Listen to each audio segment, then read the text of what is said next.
Hello everybody, welcome to Create at Home with G. I'm going to create my spring candle rings with you today.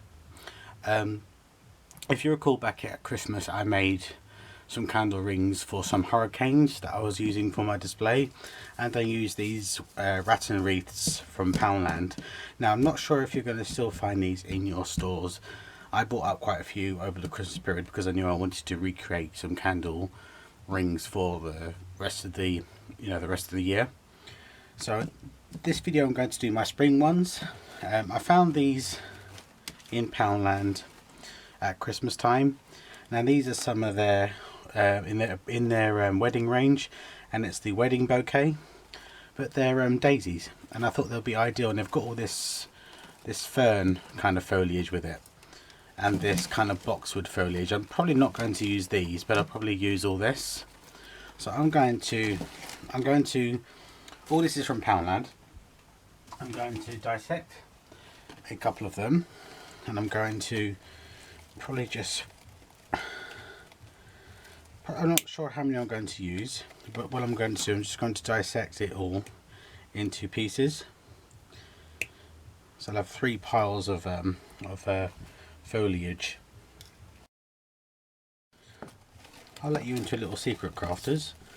I'm actually recording this video on the 22nd of December. I went to a Poundland further away from where I live than my local one, and I picked up these in their wedding range.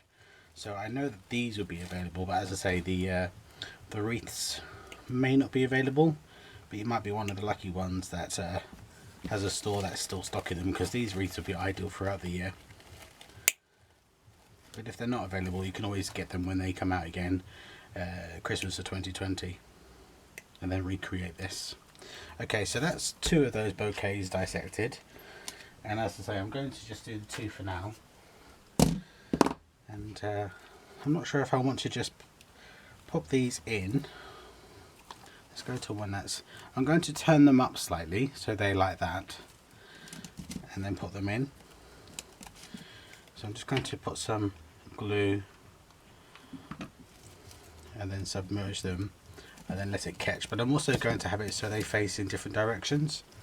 I'll have some where they are completely flat against the wreath, like this one here.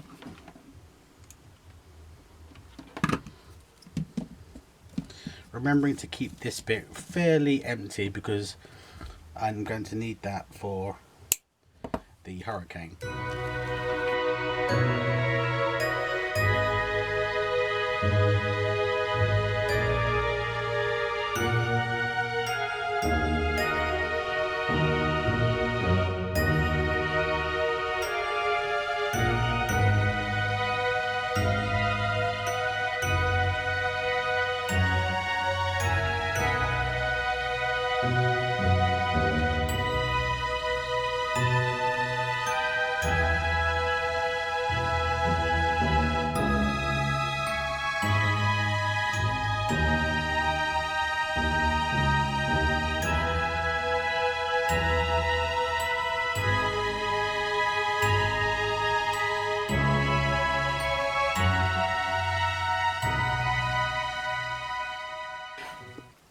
And it's at that point, crafters, that my camera died and I didn't realise, and I finished the whole thing and then checked my camera and realised that my camera had died. So as with all of my candle rings I make 2. So I am going to get to where I think I was at the point that the camera died, and then I'm going to take you along to finish off the candle ring. So I added some of these daisies that I have in my stash, some of these flowers here, and some of these faux daffodils. So I'm going to add my main flowers, the ones I got from Poundland, what you saw to this point. I shall do that off camera, and then I will come back and we'll finish this off together. Okay, crafters, I think it's at this point here where the video cut out. So now I'm going to go in and add in my other embellishments, my other flowers. First thing I'm going to add us these some more of these daisies. Now these are the daisies that I used to stock in my store. You can get these cheaply from your craft stores and online.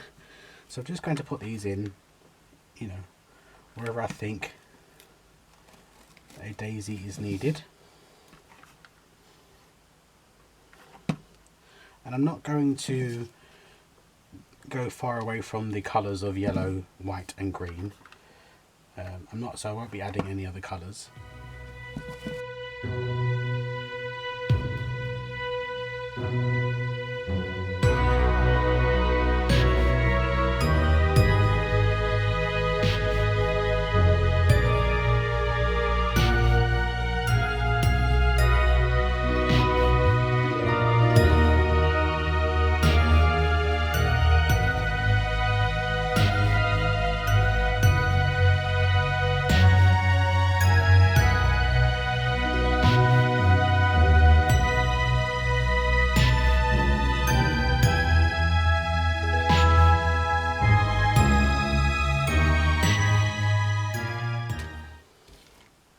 I'll have some photos at the end, but there's the one. Here's the one I started with you, and then the camera stopped working, and this is the one that I just finished on camera for you. But there you go, really simple, and I think they actually look quite decent. They don't necessarily look like items from cheap stores like Poundland and so forth. So really pleased with them. Thank you very much for joining me today, crafters, and you will see me again very soon. Take care now. Bye bye.